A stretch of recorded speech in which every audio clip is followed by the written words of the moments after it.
I'm Maria Menounos, and you're tuned in to AfterBuzz TV, the ESPN of TV talk. Now, let the buzz begin.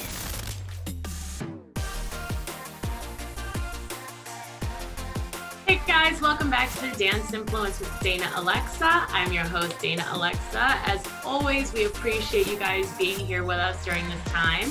I'm here with my beautiful co-host, Danielle Rose. How are you, Mama? I'm great. How are you? But it's always good to see you and to chat with you.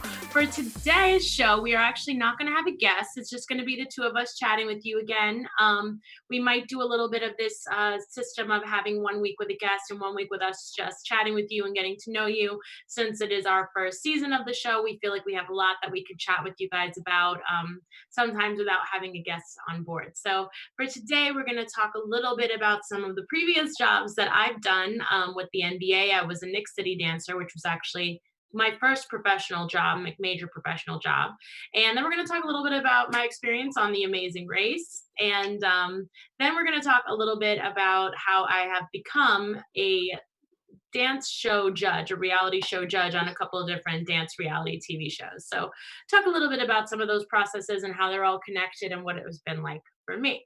But before we get into that, let's just chat a little bit about the week. So Danielle, how have you been? I've been good. Actually, I've been in North Carolina now for like a month I and a half. like that. I just like put it together the other day from your Instagram. You were like somewhere with like a creek or something, and I was like, she's not in LA. That's not LA. Yeah. I went and quarantined like with my friend who has her own apartment for a while. So we quarantined there for like 14 days, but she was already in LA with me at the time. So we just quarantined there for a while so that we could, make sure we were safe before I came to my parents' house. So now I'm at my lovely parents' house, and it's really nice to just kind of be not in LA for a little bit, especially with all of this happening. It definitely feels a lot safer here, and it doesn't seem as intense. And I think my anxiety needed to come home and kind of just like be calm and zen with my family. But I did hear there's now this rumor going around about July 4th is the date that we're opening LA, but like I don't know. So like what are your thoughts on that? How are you feeling about all of this right now? You know, I'm still really the same as I felt on day one. I know a lot of people have gone through like a lot of like, ups and downs with it. And like I said, I'm very sensitive to mental health. I'm very sensitive to people who are really finding this to be a struggle, sensitive for people who are owning businesses, Mhm. freaking out about loss. I really, really get it. But for whatever reason, over the course of time and all the work that I've done and all the ways that I've programmed my mind, I'm such a like what is person. Like what is right now, just tell me what it is. If I can't change it, then I'm going to figure out how to maximize it. And that's really Mhm. what I'm doing every day. I feel like I'm not even looking ahead to what it might be like tomorrow or what it might be like next week or next month, because that's just going to be speculation for me. And like, what am I going to do? Make a plan and then they change it, or it happens sooner or it happens later. Right. So I feel like honestly, I just look at what I have available right now, what the circumstances are, and then I try to maximize that for myself. Mhm. What's the best thing I can be doing for my total self, my mind, body, spirit, and then I roll with that. So that's what I've been Right. doing since the beginning, and that's what I'm still doing today. So will we open in July? Who knows? I mean, at this point, it feels like people might start like rioting. People are opening businesses anyway, and like people are just Mhm. kind of over it. But I think it really remains to be seen. I understand everyone's side of it, that some people feel that it's a scam and it's a scheme, and other people that are very deep rooted in science feel that it's obviously not that, and it's just that, you know, there is a bit of a disconnect between the way that people who aren't scientists understand science. So Right. being someone with a neuroscience degree, I understand that. People are seeing, okay, experts are changing the dates and changing the prospective numbers and changing what they're saying, so that seems to make them unreliable. But Mhm. ultimately, being a scientist myself, I know that that's what science is. It's watching an ever changing situation, whether it be the environment or the climate, or in this case the global pandemic, and kind of doing your best to extrapolate from data that is changing minute to minute what's Mhm. happening and what it means for us, and doing it quickly. And so, the whole point of science is that as you find new things and as new things unravel, you bring new information to the forefront. So yeah, what you're saying and what you're projecting is consistently changing and shifting. And that's not a factor of somebody being unreliable. It's a factor of somebody being a scientist. So Mhm. I do think that is a struggle, and that's a miscommunication across the media right now. But what is, also to be looked at is that do people have ulterior motives as far as their alignment and affinities with politics or with certain organizations? Well, that's another story. So, Right. it gets deep. Yeah. Yeah. What are you doing? Because I know that you're a very routine person, and I love routines, but it's really hard for me, I think, right now. I'm getting a little bit better with all this to start kind of creating a routine. Like, what are your tips on staying true to a routine, or like even creating one and kind of keeping yourself reliable? Like, what are your tips on that? Well, I would have different advice on this if we weren't in the state that we're in. I do think that right now I allow for, just because I personally don't go through a lot of different emotional turmoil, it doesn't mean that I don't understand that people still do, and that doesn't mean that I won't ever again. And when I do have that, it is important, especially in a time like this, to acknowledge it and to acknowledge if your body is telling you, listen, we just don't have the capacity today to interact or to get up. We just need a day. We need to rest. We need to process. Mhm. There is a lot of stuff happening in the world right now, a lot of things happening across the board, even aside out of this pandemic. So to not attempt to feel that and understand that that will have implications for your productivity, for your regular schedule, I think is missing the mark. I think it's something that we all really need to do. It's part of the human condition, evolution, transcendent, everything that's happening right now. Right.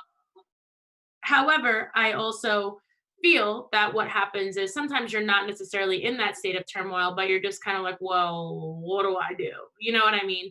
So I'll speak more to that kind of a situation when I give this advice, because again, if you're feeling like you can't stick to a schedule because you're in a state of depression, or you're in a state of anxiety, or you're just in turmoil today, or you just need a moment, then screw a schedule. Just worry about you, Mhm. how you need to function. But if you're feeling like you're okay, but you're just like, well, what do I do? Something that's very, very valuable to me. If you ever come into my home, you'll see I have whiteboards and calendars and calendar books everywhere. And I don't just buy them, I actually write on them. I actually fill them out. So Mhm. when I wake up in the morning, I have a little book of things that happened that day. And the way that I do my schedules is I make a loose schedule for the week, but the night before every single day, I go in and I write, okay, tomorrow I need to wake up at 9, at 10 I'm going to get ready, at 11 I have a Zoom, at 12 I have to run errands, at 1 I have to prep, at 2 I have the dance influence, and I go through it from the night before. And I do that because sometimes throughout the week things shift, new things come up, things need to be moved. And if you get too set in a schedule, you might not realize, oh, well, I have, especially now, so many people have the flexibility to create their own schedule. That's what it is, right? And Right. that's what I've been Right. doing since I've been working for myself, is always making my own schedule. So Mhm. what I find is you want to be as fluid as possible with that. If things can be moved to maximize your time, then move them around the 2 days before or 3 days before. So Mhm. that's what I do. I make a loose schedule on Sunday, and then on Sunday evening, I'll write my Monday schedule, but like a very intensely. It goes up on my Mhm. whiteboard, it goes, into my planner, and I check with it the night before so I know and I'm ready the night before with what I need to do. Right. Then one of the things that I do every morning is a quick visualization exercise where I will either look at my planner if I can't remember, and I will sit in bed, close my eyes, and kind of just run through my day, what it's going to look like. I also try to attach a purpose to everything I'm doing. Why am I doing this? If it's a workout, I'm not just going to be like, oh, I have to work out. I'm going to be like, picture myself working out in full health, picture my body getting stronger, picture myself doing something good for myself. If it's a walk, I'm going to picture myself out on that walk, Mhm. having a beautiful time, breathing clean air. So I try to maximize the day that way. And it also keeps me on track because it actually makes me look forward to things that people like usually dread. I look forward to sitting in my room and reading and having that peace. And it looks a certain way in my head. Mhm. So it makes things feel less like obligations and to-do list tasks and more like things that I really am connected to and want to do for Right. a purpose. Yeah. That Have you always been like that, or is this like a learned thing that you kind of created? I think that most of these things are conditioned in everybody. I think you can be, I think your natural state could be maybe you're more of an achiever or you're less of an achiever, or you're more, you have more energy to get up and go, or you have less.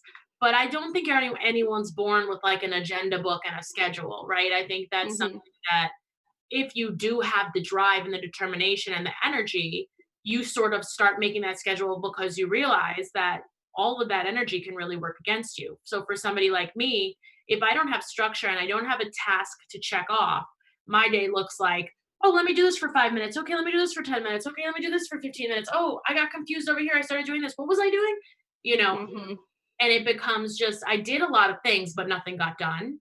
Right. Um, so I think out of that, want to actually not just do things, but do them well and accomplish them and do them from beginning to end, that I realized I'm really going to need to have some structure here.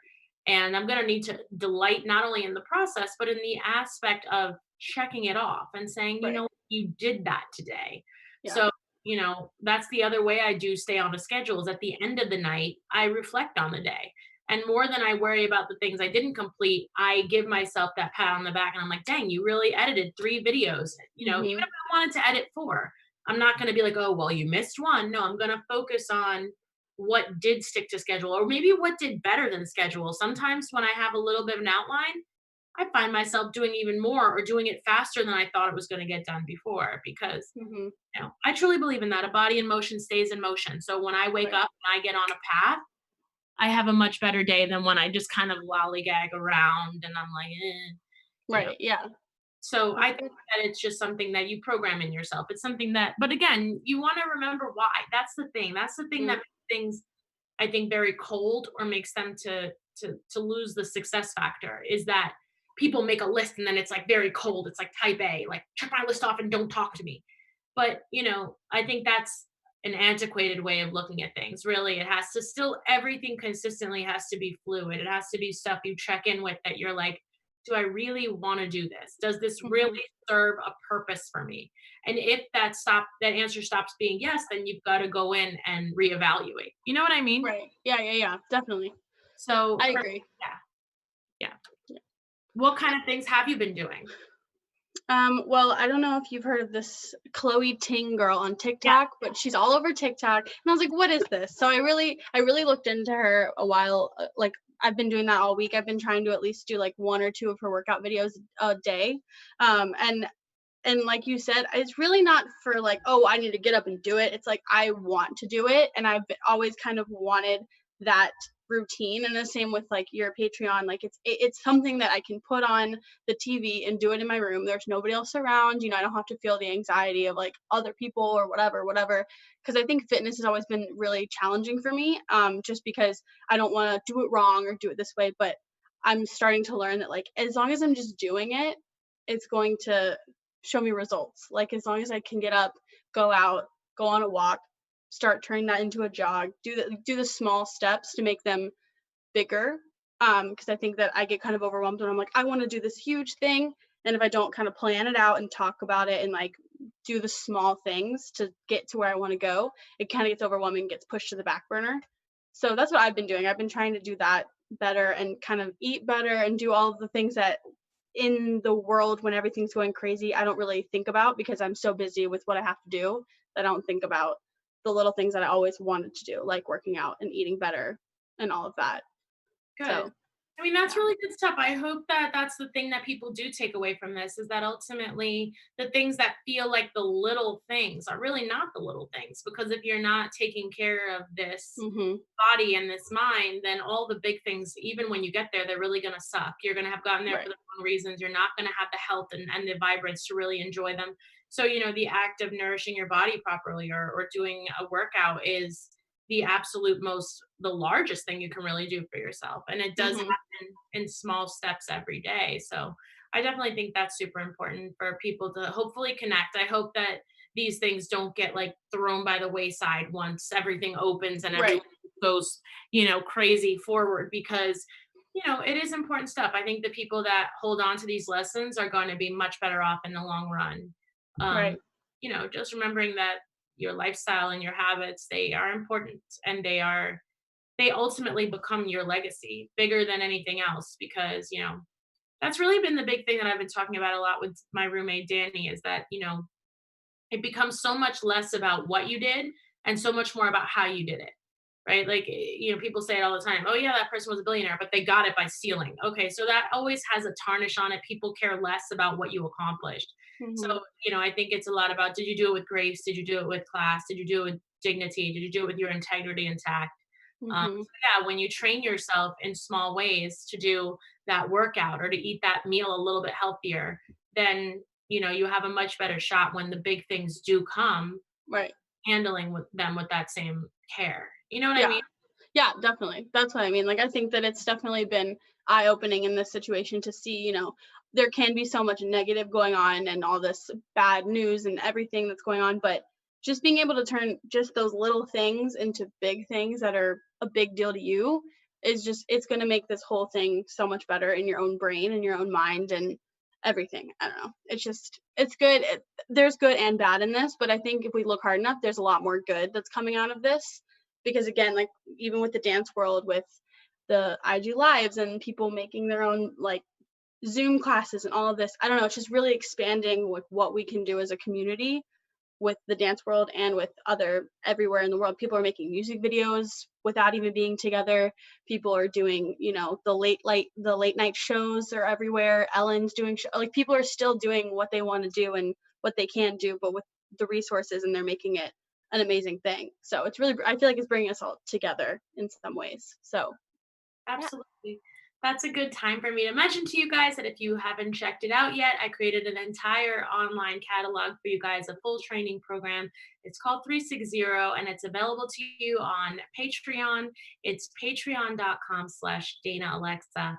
You guys can find fitness videos, dance tutorials uploaded monthly in every single level, beginner through advanced. I also have a full mindfulness series that's connected to an original guided meditation. So it's really meant to be a 360-degree lifestyle program. So if you are having trouble getting on track, I do release a schedule for you guys there every single month, every single week, giving you guys ideas on what you can do for your fitness, videos to watch, all kinds of content coming at you always. And if you guys have a moment to check it out and you could support me there, it helps me out greatly as well, because the more I have to give, the more I can give. So I would love if you guys could check that out, patreon.com/Dana Alexa, and let me know your thoughts and hopefully join our family there. So Yes, it's amazing. I love it. thank you for being there for us. I'm so happy to have you. All right. Do you want to play this game that I have for us? Play the game. What you got for us? Okay. So we're going to do another Would You Rather, but this time we're going to do it both of us. So I'm going to ask the questions, but one at a time. Either I'll answer it about you and see if I'm right, and then you can answer it on me and see if you're right. Okay. So, So I have to guess what I think that you would say. yes. Okay. So we'll just do one as a quick example. So I'll ask you, and then you answer what you think I would say. So, Okay. would I rather win the lottery or live twice as long?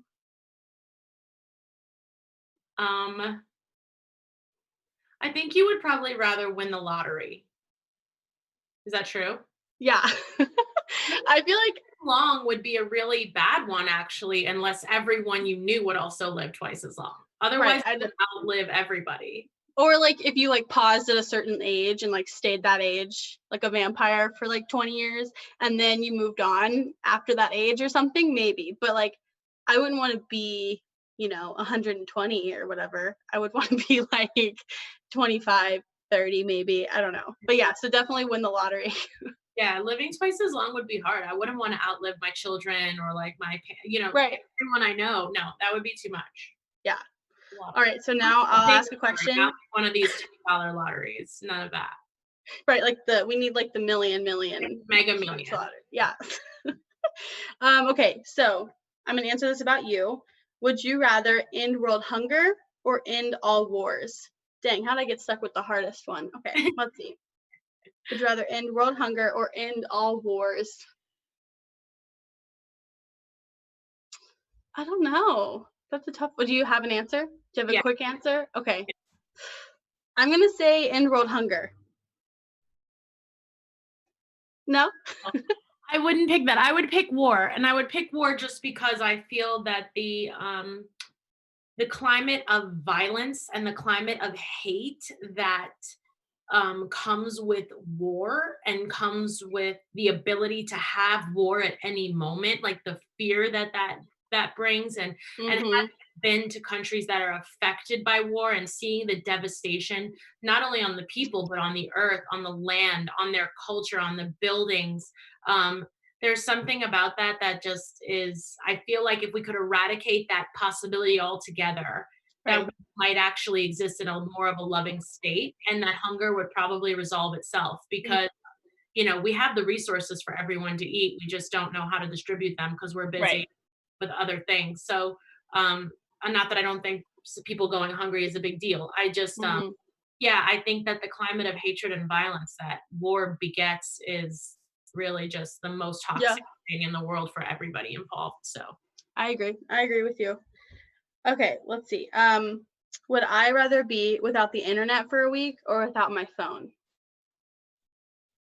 you Mhm. probably without your phone, because I think you need the internet, like, to enjoy your phone, right? All the things you would wanna do on your phone, you Right. probably need the internet for. But even if I don't know, I think that the phone could cut, like, sometimes I'm just like, I'd rather just turn my phone off and not look at it. And the internet, I could use that to, like, be on my computer and listen to music, but that doesn't mean that I have to be talking to anyone. Like, sometimes it's good to just just, like, listen to music, dance by myself, not have to talk to anyone, yeah, definitely. What would you pick? I would pick to live without my phone as well. I need the internet. The internet is the key to everything that I Yeah. do. I I mean, can't look at us right now. We're on the yeah, internet. I can't upload content, I can't do anything without the internet, so no, I need the internet. Yeah. Okay. I'm gonna answer this about you. Would you rather be stuck on a broken ski lift or a broken elevator? Hmm. I think ski lift. You're wrong. I'm wrong again? Why? You want to be in an elevator? That sounds horrible. Wait, why? I What's don't the know, like? because I'm not afraid of confined spaces, and I Hmm, feel like in an elevator, there's less of a chance that, like, if I would, like, plummet or something. On a ski lift, first of all, I hate to be cold, so I hmm, wouldn't wanna be outside and be freezing. Second of all, there's no way I'm getting down from there, like, I cannot climb down. With an elevator, I might be able to, like, hit go a up. hatch, Yeah, get yeah. fire people out there. But, like, I don't want to be that high in the air. God forbid I fall, I'll die. No, I don't. Oof, I both don't of want those to do sound either of horrible. those things. Yeah, But if yeah, yeah, yeah. I pick, then yeah, I would pick elevator. I feel like I would say ski lift because I think that I'd be chill, just kind of sitting there looking at everything and seeing everything. I think I'd have kind of like a freak out moment in an What elevator if all you by have to myself or pee? something. What? What if you have to pee in the ski lift? You're Just gonna just pee your pants and are you gonna pee in the elevator? find like something like a. All right, forget it. That's a bad Okay. Let's see. All right, answer this about me. Would I rather explore space or the ocean?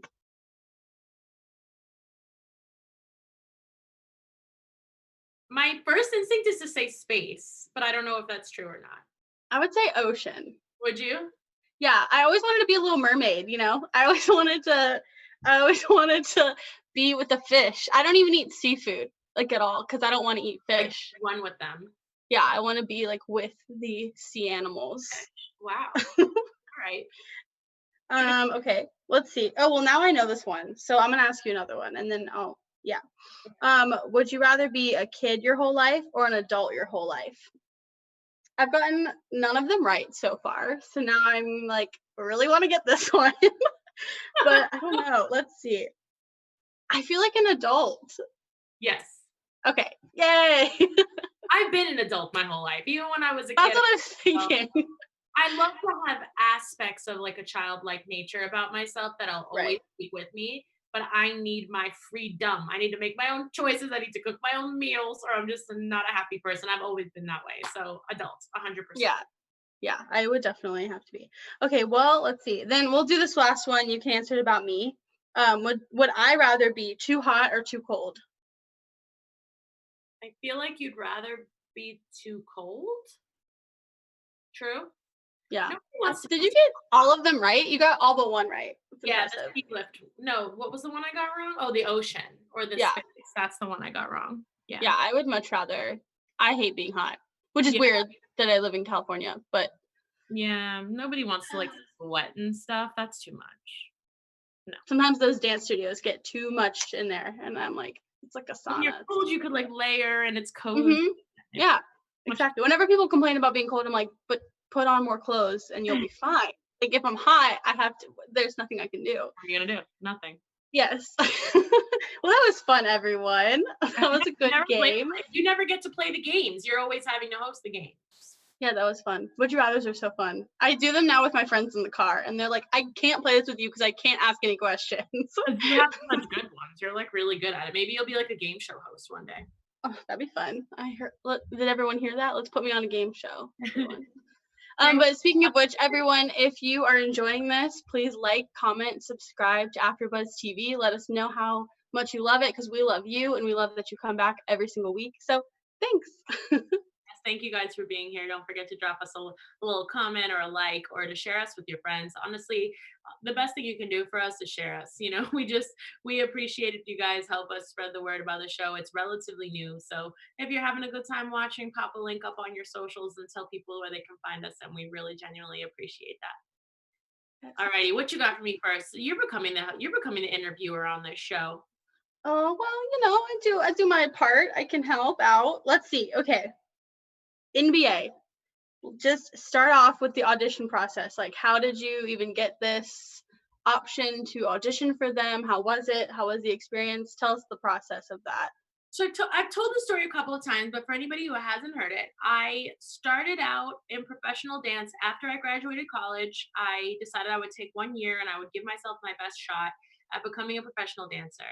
At the time, I was living in New York. My parents had already moved down to North Carolina, but I had an aunt that let me stay with her, luckily, because I couldn't have really pursued a career from North Carolina, I don't think. So I was living in New York. I was broke as a joke.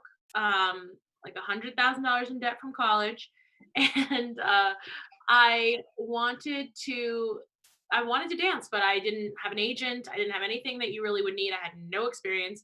So I looked online, what's an open audition that I can attend as just a dancer without anything. So basically what I found was cruise ship auditions and the NBA or the NFL or any of the, big leagues that have dance teams.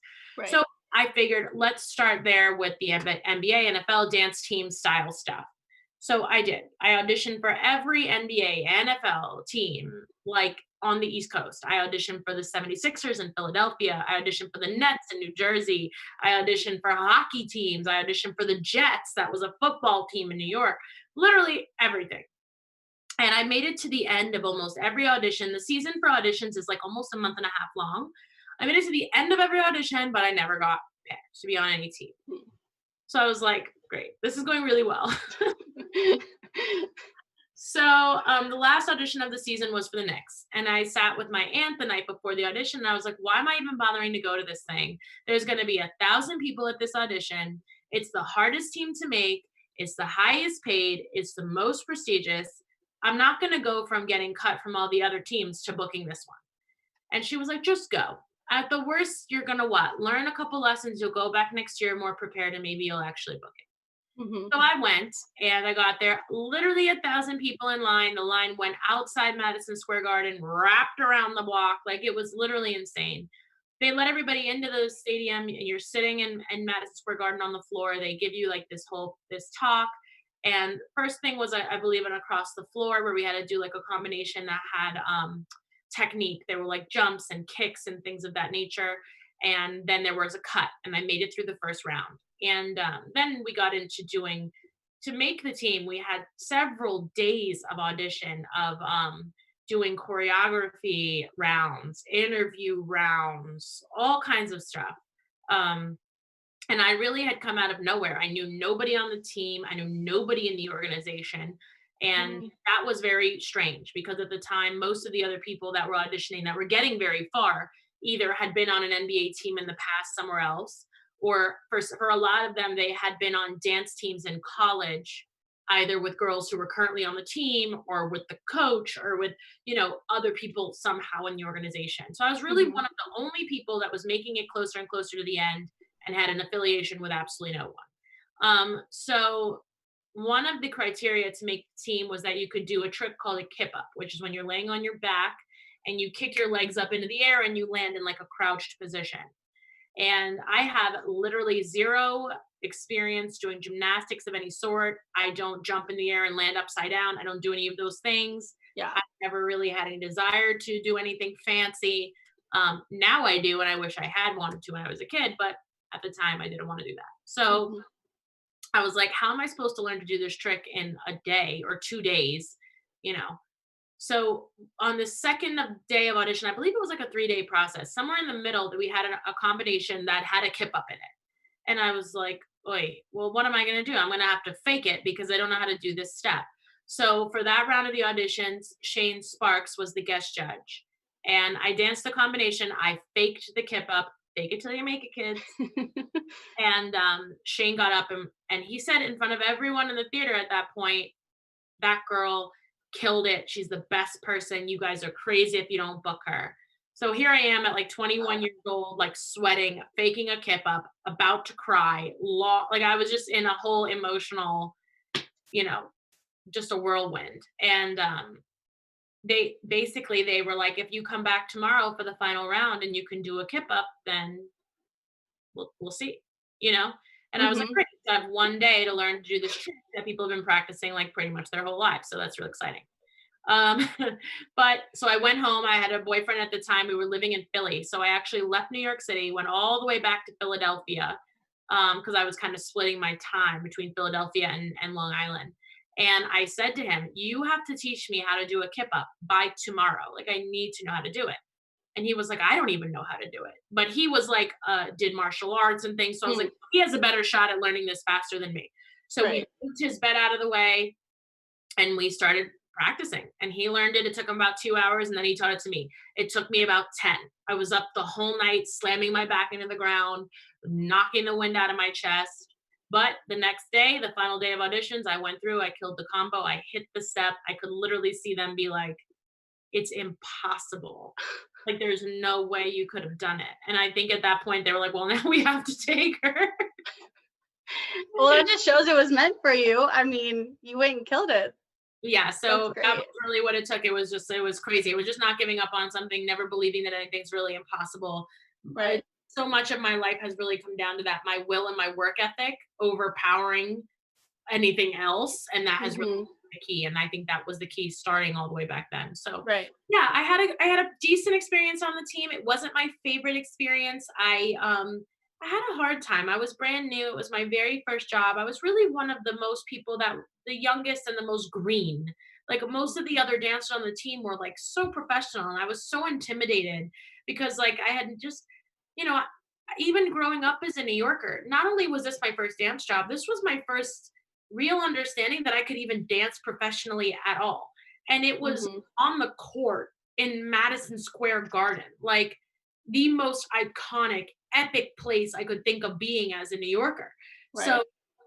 at the very beginning, I think I showed a lot of that. Not that it was fear, it was just very vulnerable and very willing to learn and very like, hey, if there's anything, tell me. Like, I'm ready to do it. I want to learn. And I think Mhm. that, I had another girl on the team kind of be like, don't do that. Like, this is a professional environment still. And you don't want to show yourself as like a target because they're going to Right. pinpoint you and use you as an easy target if that's the way you sign yourself up to look. So I think I made Mhm. that mistake, and so I made the experience very difficult on myself. I caught more crap than anybody, even though I was always very professional and I cared so deeply about the team, but I really got it my butt handed to me, really. Like, Mm. I got killed. Mhm. So, Yeah. I think I would have done things differently, but also, I know I did it from such a good place, of just a place of really wanting them to be happy with my performance and wanting to Right. do a good job and just not even knowing what that might look like. I had no frame of reference. So, Mhm. and it was so intense, man. You go out, opening night at Madison Square Garden, it's so deafening when you run out onto that court and the Knicks fans are everywhere, and in the front row is like biggest celebrities you've only seen in magazines at that point as a Mhm. kid, you know? The sound is so deafening that there's no way to even like explain it. Like you can't even grasp it. So, Wow. I really did my best and I really just Yeah. wanted to be the best at it, but I think I showed a little too much of that vulnerability that I wish that wasn't a bad thing, but it was, Mhm. unfortunately. So, Yeah. What was your most like what was the other than maybe running out and like out of the tunnel and hearing everything, what was your most memorable part of that entire experience? Like what was the one of the moments that you're like, I will always remember this? yeah, that's definitely what it was. It had to be the first time I set foot on the court and I looked up. Mhm. We practice on the court. You have a court rehearsal, and we had practiced on the court before. But and Madison Square Garden always feels alive and electric, even when there's no one in it. But there's Mhm. nothing to explain when those lights are down and you are like you're surrounded by New Yorkers and Knicks fans and people going crazy and you Yeah. can see the players and just being a Brooklyn girl, that was just something that will probably go down in history as like the most epic moment like ever for me because Yeah. it just I felt like I was part of New York's like pulse, like New York's history. So Yeah. I so yeah, that was definitely something I'll never forget. That first Right. performance. Yeah, that's awesome. What recommendations or tips do you have for someone who's maybe going out for their first audition in that way, like a young dancer trying to book their first professional job? What tips do you have so that they can kind of overcome it and get to where you are? So I would say, especially I'm going to gear this towards like NBA or NFL pro teams. If you're interested in auditioning for a team like that, I would say one, do your research. Every team, especially ones that have been around for a long time, they typically post pretty detailed qualifications of the skills that you need, of the things that they expect of you, of what things are going to look like once you're actually on the team. They do carry a pretty heavy time commitment. Some of them are not always the best pay, so you have to really know what you're walking into before you walk in and treat it like anything else, like a job. So you want to be educated and smart. A lot of teams also have videos of previous auditions, previous like interview processes, so you can really get an idea that way. For most of the teams, something that's really cool is that they see the girls on the team as an ambassador. So they want you to be knowledgeable. So in your interview questions, they'll ask you questions about current affairs, about the news, about what's happening in the world. They also will ask you questions about the team itself. So it's not enough to just love dancing. You have to be willing to look into the sport that you're representing and Mhm. speak with some kind of understanding about the players in the sport, about the game. Otherwise, they'll send out a dancer and someone will ask you about a key player on the team and you'll be like, who? And that looks bad for everybody. So Yeah. it's kind of important to do all that back end research as well. And it's also something to look into that most teams do a clinic. About a month or two before they're about to have an audition, they'll do a clinic. It's usually like a weekend where you can go in and you can meet the people who are going to be in charge of it. They're going to talk you through everything. They're going to do classes for you. Um, Definitely be there. Don't miss it out on an opportunity. And really, that's all this advice works across the board. Do your research, be educated, and don't miss out on key things. I say this all the time, and just to put this out there to anybody that's watching, I get so many questions. How do I do this with you? How do I do that with you? How can I assist you? And I'm like, guys, I put out so much stuff for you, and then you don't even use it. So many of you guys out there who have been asking me for this program or asking me to create certain things for you, I do it and then you don't even make use of it. And so the next time you ask me how to get somewhere, I'm going to kind of be like, there's no magic pill. There's no magic bullet. There has to be a give and take in everything. So if you really want something, you got to really be prepared for the scope of work and to show up to make an investment in these Right. things. They don't come free. So you have to really make an investment. And like I said, well, I didn't go to the Knicks clinic because I didn't know they had one. By auditioning for every other place that was having an audition, and let me tell you, it wasn't easy. I was broke.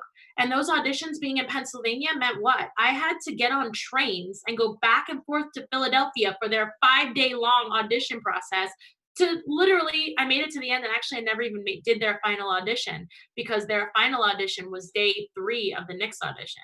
So I skipped out on potentially becoming a 76ers dancer because I wanted to be a Knicks dancer more. So I had to make that choice.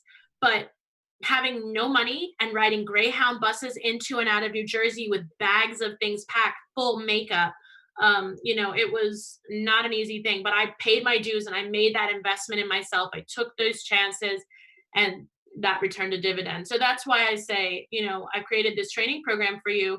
Today, for example, people in my training program got onto a call with me. I have about 50 people in the program so far.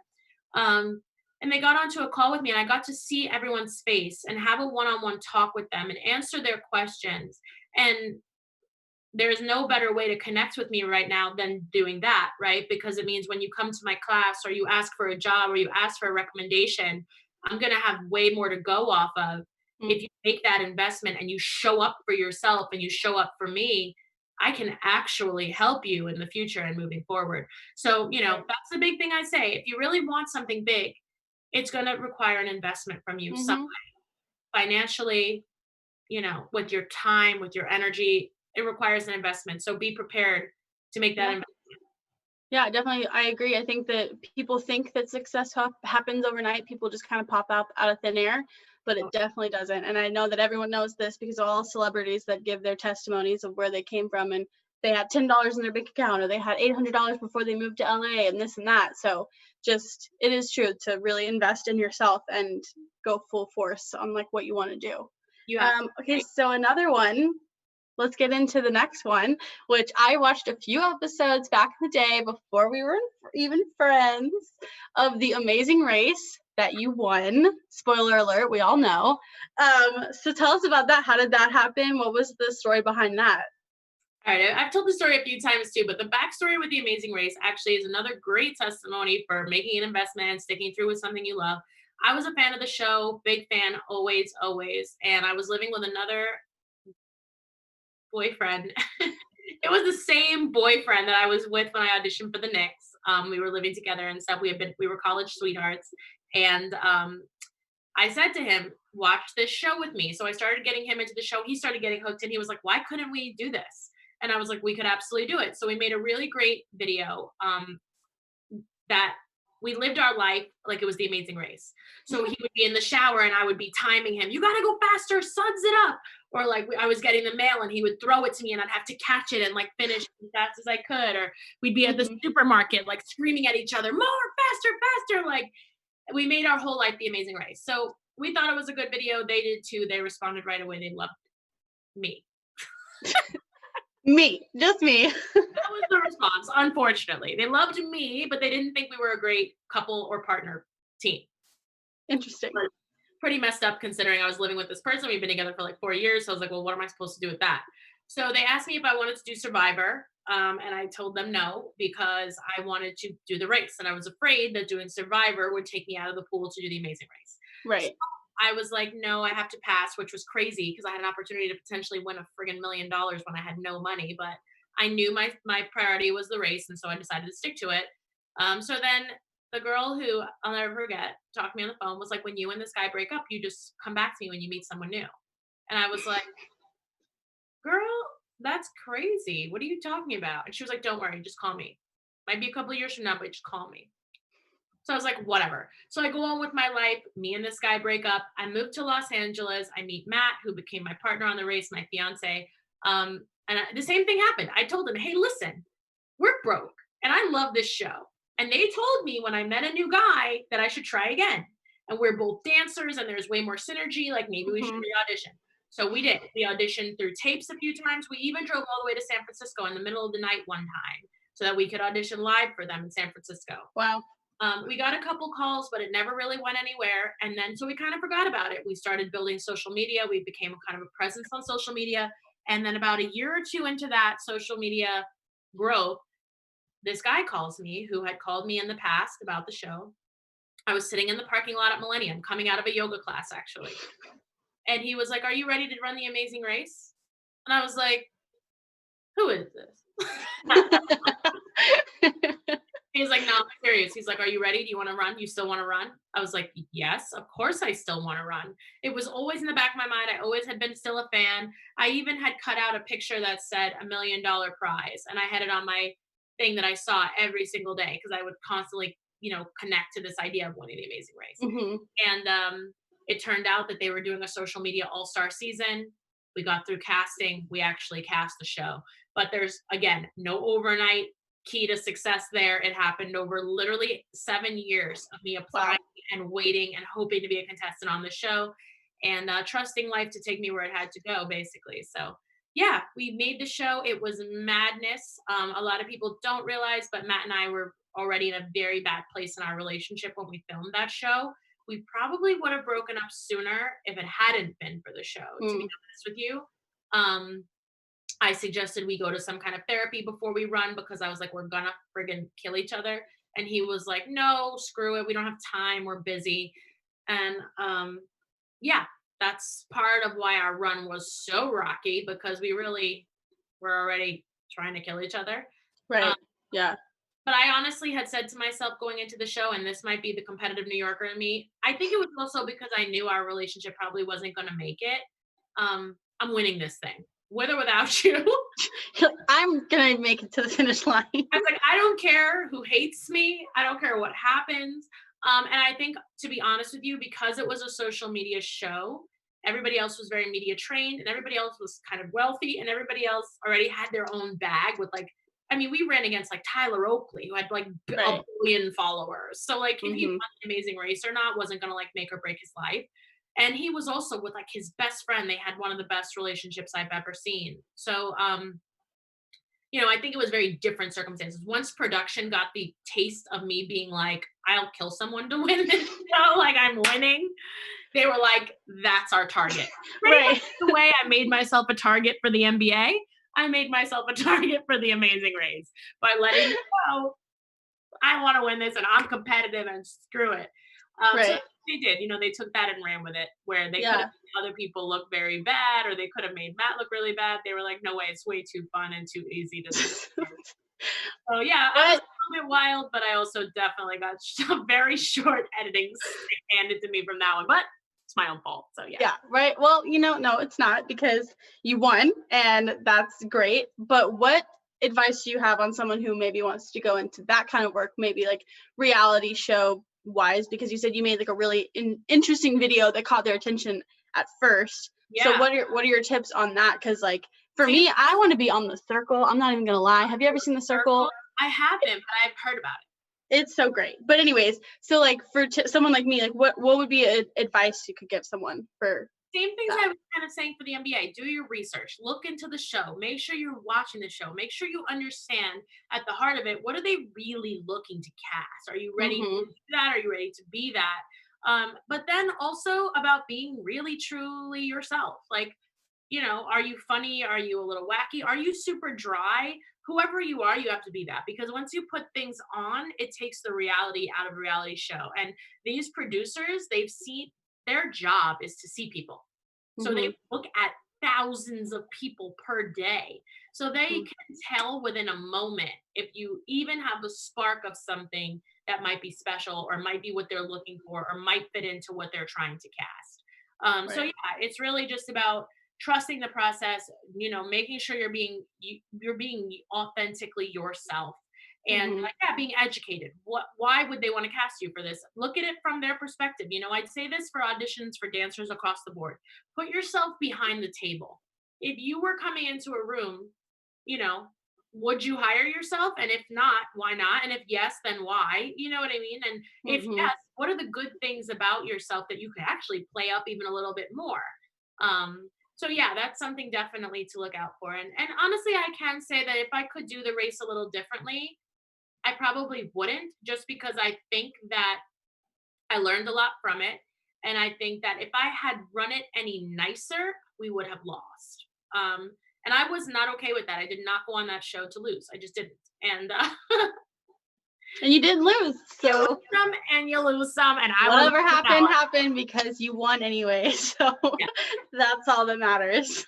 Yeah, and then Yeah, we're almost out of time today. So what was the last question you had for me? Yeah, you said that because of this kind of you got this dance judging job, correct? Is Well, that once I kind of established myself as somebody who could speak on reality TV and who really wasn't afraid of anything, more jobs started coming in like that. And so in the past couple of years, I've become a judge on two different dance reality TV shows. One here in the United States for MTV for a show called Next Best Dance Move, and for a time I lived in Mumbai and I was a judge on a reality show called High Fever.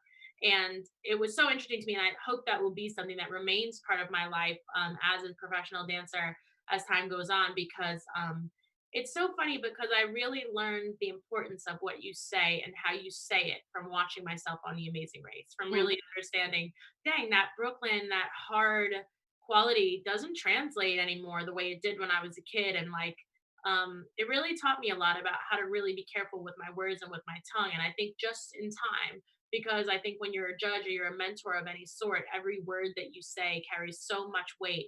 And it wasn't until I really could see it back and just hear the inclinations in some of my tones and be like, damn, you really can work on that, because what it sounds like to you isn't what it is. So you got to go in and do the work. And right.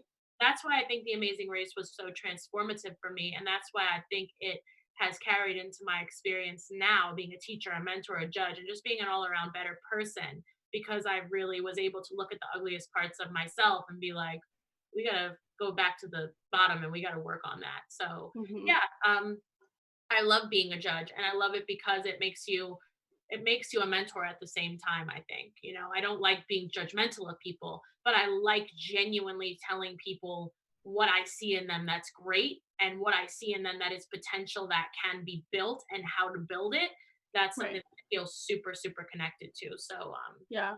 so yeah, I think that hopefully will be part of my path moving forward. And it's Yeah. interesting that it's found me twice. Honestly, both times that I booked careers as a judge, they're things that I did not pursue. So, Hmm. the first two things that I pursued, the MBA and an Amazing Race, I kind of ran really hard at the goal. And the show in India and the show for MTV, they found me, and I didn't even know what they were casting for when they reached out to me and asked if I was interested. So Yeah. I think that's kind of very interesting, and that some of the things that you chase are important for your growth, but when you do it and you do the work, that you end up attracting the things that you really need and the things that you earn. So Right.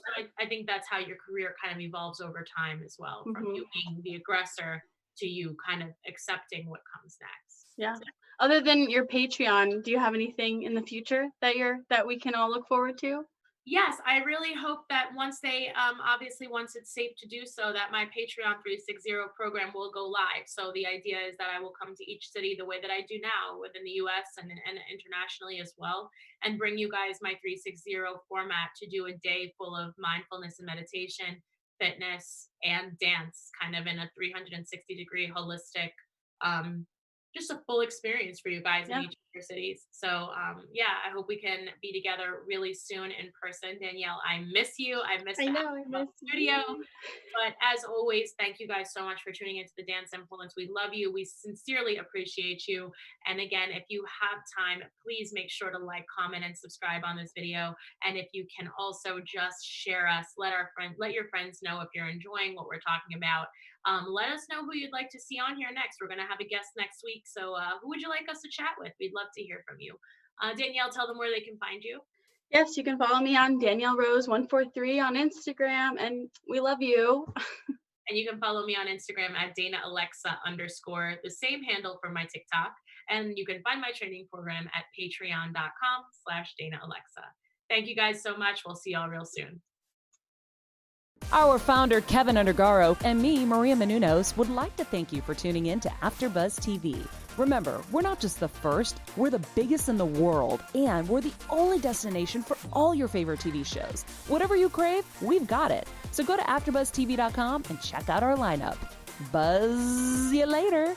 The views expressed herein are those of the hosts only and do not necessarily reflect the views of AfterBuzz TV or its owners or principals.